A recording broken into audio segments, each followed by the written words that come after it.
कभी सोचा है कि रोजमर्रा की एक साधारण सी चीज जैसे कि नमक एक पूरे साम्राज्य को चुनौती दे सकती है? हाँ बिल्कुल। आज हम गांधी जी के सविनय अवज्ञा आंदोलन की कहानी में गहराई से उतरेंगे। ये वो विरोध था जिसने सच में इतिहास का रुख ही मोड़ दिया।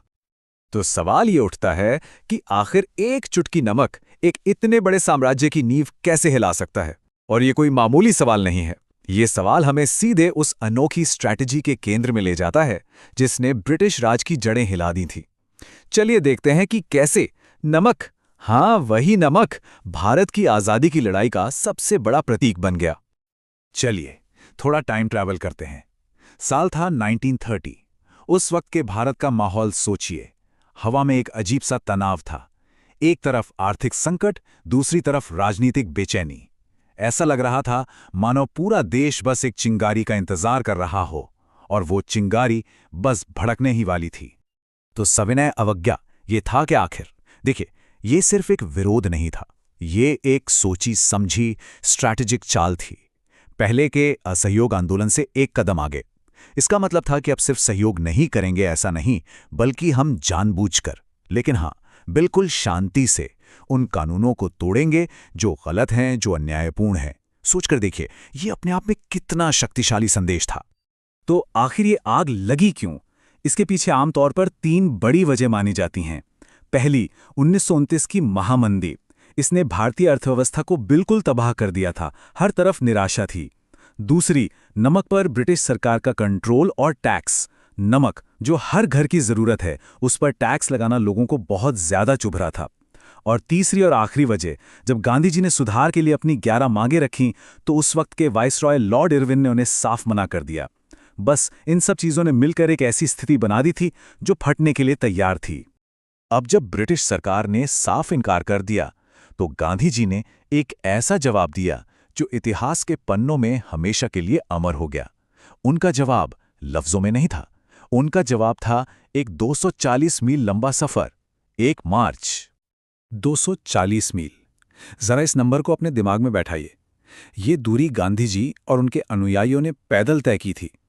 उनका हर एक कदम ब्रिटिश साम्राज्य के खिलाफ एक शांत लेकिन बहुत ही शक्तिशाली विरोध था। यह सिर्फ एक सफर नहीं था, ये एक सोए हुए देश को जगाने की पुकार थी। तो ये मार्च हुआ कैसे? इसको एक बहुत ही सावधानी से प्लान की गई परफॉर्मेंस की तरह देखा जा सकता है। शुरुआत हुई साबरमती आश्रम से, फिर आई 24 दिन की लंबी यात्रा, गांव-गांव से गुजरते हुए। मंजिल थी दांडी का समुद्र तट, और वहां पहुंचकर क्लाइमैक्स। गांधी जी ने एक मुट्ठी नमक उठाकर सीधे ब्रिटिश कानून को तोड़ दिया। एक छोटा सा सिंपल सा काम, लेकिन इसका संदेश बहुत गहरा था। गांधी जी के उस एक कदम ने, उस एक मुट्ठी नमक ने पूरे देश में एक ऐसी चिंगारी लगा दी जो आग बन गई। चलिए अब देखते हैं कि कैसे ये छोटा सा मार्च एक पूरे देश का आंदोलन बन गया। वो जो दांडी मार्च की चिंगारी थी ना, उसने पूरे देश में सविनय अवज्ञा की आग फैला दी। शहरों से लेकर दूर दराज के गांवों तक लाखों भारतीय इस आंदोलन का हिस्सा बन गए। ब्रिटिश सरकार को एक साफ संदेश मिल चुका था, बस अब बहुत हुआ। और ये विरोध सिर्फ नमक बनाने तक सीमित नहीं रहा, इसने कई रूप लिए। कहीं बड़े बड़े प्रदर्शन हो रहे थे, तो कहीं ब्रिटिश सामानों का बहिष्कार किया जा रहा था। लेकिन इस आंदोलन की एक सबसे खास बात थी महिलाओं की भागीदारी। हजारों लाखों महिलाएं अपने घरों से निकलकर सड़कों पर आ गईं। ये न सिर्फ आज़ादी की लड़ाई के लिए एक गेम चेंजर था, बल्कि इसने भारतीय समाज को भी हमेशा के लिए बदल कर रख दिया। जब एक पूरा देश एक साथ उठ खड़ा होता है ना, तो बड़े से बड़े साम्राज्य की भी नींव हिल जाती है। तो अब सवाल यह है कि इस जन आंदोलन पर ब्रिटिश सरकार का क्या रिएक्शन था? उन्हें आखिरकार झुकना पड़ा या नहीं? यहां शक्ति संतुलन में एक जबरदस्त बदलाव देखने को मिलता है। देखिए, 1930 से पहले ब्रिटिश सरकार भारतीय नेताओं के साथ आमने सामने बैठकर बात करने को तैयार ही नहीं थी। लेकिन इस आंदोलन के बाद वो मजबूर हो गए, उन्हें बातचीत की मेज पर आना ही पड़ा। इसने पूरी दुनिया को दिखा दिया कि भारत का स्वतंत्रता आंदोलन अब एक ऐसी ताकत बन चुका है जिसे नजरअंदाज करना नामुमकिन है। इस टाइमलाइन पर एक नजर डालिए, कितनी तेजी से चीजें बदलीं। 1930 में आंदोलन शुरू हुआ, उसी साल पूरी दुनिया की नजरें भारत पर आ टिकी, और अगले ही साल 1931 में गांधी-इरविन समझौते पर हस्ताक्षर हो गए। मतलब सिर्फ 1 साल के अंदर इस आंदोलन ने इतना दबाव बना दिया कि ब्रिटिश सरकार को समझौता करना पड़ा। ये इस आंदोलन के सीधे प्रभाव का सबसे बड़ा सबूत है। तो इस पूरे ऐतिहासिक आंदोलन की विरासत क्या है? इसने अपने पीछे क्या छोड़ा? इसके दूरगामी प्रभाव क्या थे? चलिए इसके इस स्थायी प्रभाव को समझते हैं। मोटे तौर पर इसकी विरासत के 3 बड़े स्तंभ हैं। पहला, इसने भारत में ब्रिटिश शासन को अंदर से कमजोर कर दिया। दूसरा, इसने भारतीय लोगों के बीच एकता और राष्ट्रवाद की भावना को इतना मजबूत किया जितना पहले कभी नहीं हुआ था। और तीसरा, इसकी गूंज सिर्फ भारत तक नहीं रही, इसने दुनिया भर के दूसरे स्वतंत्रता आंदोलनों को भी प्रेरित किया।